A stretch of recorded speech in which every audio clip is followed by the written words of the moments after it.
हज़रत ख्वाजा मोइनुद्दीन चिश्ती रहमतुल्लाह अलैह का 810वां उर्स जारी है। आज वज़ीर दिफा राजनाथ सिंह की जानिब से भी चादर पेश की गई। इस चादर को दरगाह कमेटी के नायब सदर मुनव्वर खान लेकर अजमेर दरगाह पहुंचे और राजनाथ सिंह का पैगाम बुलंद आवाज में पढ़कर सुनाया। आज सबको मैं आपके माध्यम से पूरे देशवासियों को, पूरी दुनिया में जितने भी इंसान हैं उन सबको गरीब नवाज के 810वें उर्स मुबारक के मौके पर मुबारकबाद पेश करता हूँ। और जैसा कि 810वां उर्स यहाँ प्रारंभ हो गया है और देश के रक्षा मंत्री माननीय राजनाथ सिंह जी जो गरीब नवाज से निस्बत रखते हैं और मेरे माध्यम से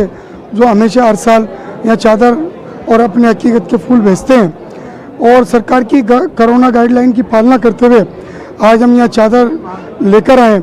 और जो यहाँ के उनके जो वकील हैं सैयद मुनव्वर नियाजी चिश्ती साहब को हमने माननीय राजनाथ सिंह जी की चादर यहाँ सौंपी है और जैसे ही कोरोना गाइडलाइन की पालना होगी ये चादर पेश करेंगे। और इस उर्स के मुबारक मौके पर हमने यहाँ दुआ की है कि देश के अंदर अमन चैन रहे,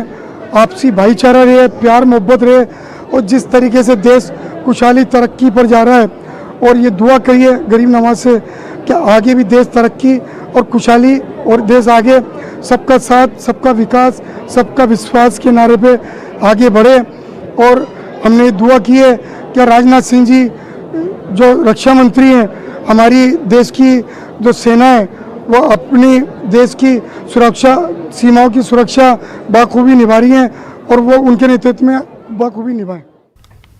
तो खबरों में फिलहाल